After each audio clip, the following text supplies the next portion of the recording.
Hey everyone, let's start with an important correction. In my last video, I said that the V1 CryptoPunk contract was submitted on June 17th, 2017, and that the new V2 contract was submitted on June 19th, 2017. That's a 2-day difference. So here's the correction. When Larva Labs released the original punks, it was on June 9th, 2017. After launch, after finding the bug, a new contract was deployed and V2s were minted on June 23rd, 2017. It wasn't just a 2-day difference. It was 2 weeks later that the V2s were airdropped to the original CryptoPunks minters. Both V1s and V2s are the same. They have the same hash, pointing to the same CryptoPunk image on Larva Labs server. In fact, the original V1 contract was called CryptoPunks in line 6. In the V2 contract, it was called CryptoPunks Market. So that's the correction. It wasn't 2 days. The original V1s, the CryptoPunks with a lavender background, were 2 weeks older than the CryptoPunks with a blue background. Now let's continue the story. Since the contract update, and once Yugalabs purchased CryptoPunks from Larva Labs, Why did you guys want to buy CryptoPunks and Punks is like, it's like the Mona Lisa of or early cave paintings of NFTs in our opinion. And frankly, it was thinking about who else might own it. It was that scared us a little bit. That scared us a little bit. Yeah. And so we were like, let's... V1 punks and its history kind of disappeared. The story most people know today starts with V2 CryptoPunks. There's little to no mention of V1s after the contract was fixed and minters received their V2s. And naturally, that makes sense. In business, whether it's Larva Labs or Yugalabs, Apple or Google or Meta, your brand must be clear. The messier it is, the harder it'll be to build a following. And as the custodian of the first 10K PFP, working at the edge of tech in a nascent space, the small errors can be swept under the rug with no problem. That's how it's always been. That's how history has always been written. Until archaeologists and historians showed up. There's always been a small group who know about V1 CryptoPunks, but it's only recently that the collection came to fame. In 2021, Fubar created a wrapper contract that wrapped older tokens like V1 punks into an ERC-721 token. By doing this, it patched over the contract bug and allowed V1s to be traded on marketplaces without a problem. Basically, the buyer gets the punk and finally, the seller receives the ETH. But even with this wrapper, V1s were traded sporadically. From 2017 to 2020, this was the dark ages, a winter for V1s. The good news was that this made room for the official V2 CryptoPunks we see today. Buyers, bidders, sellers, and attention was scarce. It really wasn't until September of 2020 where there was a market spike, some sales, and finally, greater interest.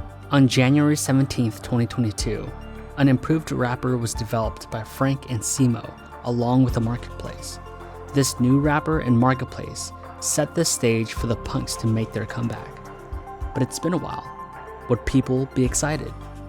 On January 23rd, 2022, about a week after the new wrapper was introduced, a Larva Labs wallet started interacting with the V1 wrapper.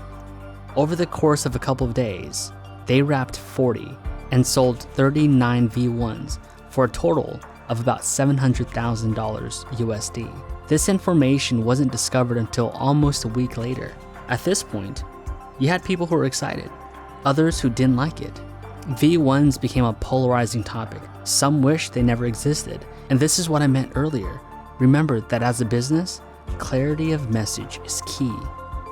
So on January 25th, 2022, 2 days after the 39 punks were sold, Larva Labs sent out a PSA. V1 punks are not official CryptoPunks. We don't like them. And we've got 1,000 of them. So draw your own conclusions. Any proceeds will be used to purchase real CryptoPunks.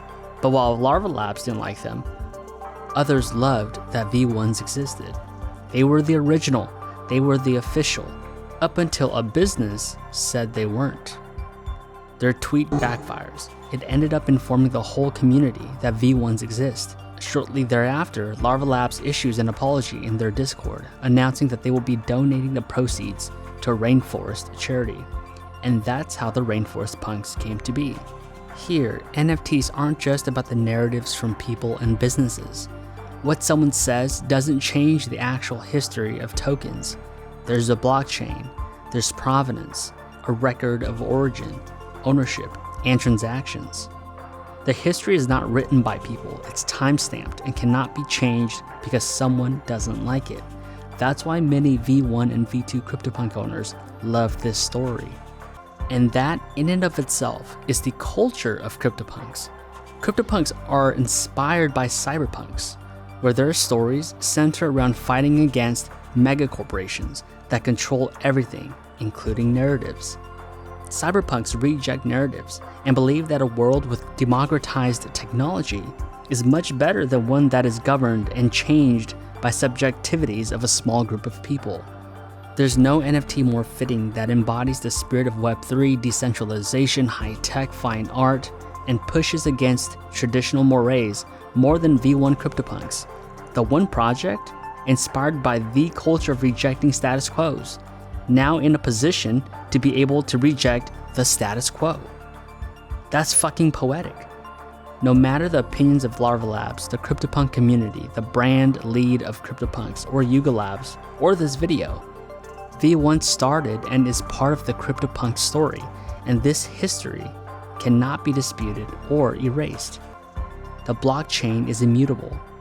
So let me help draw a conclusion here. While V2 CryptoPunks are official, they're version 2, endowed by the tweets of a business, adopted by people. And that's okay, we love to see it. But we won't forget that V1s are the original, endowed by code, that came first. And while V2s have gained prominence, V1s have provenance. V2s are historical, early PFPs that made a social and cultural impact, and they earned our collective subjective interest. V1s are also historical artifacts simply because they were coded and minted first, and that alone holds extremely rare value that cannot be undone. Together, they tell a full story. They're both historical PFPs, first of their kind, fine digital art that represent technology and the zeitgeists of the time.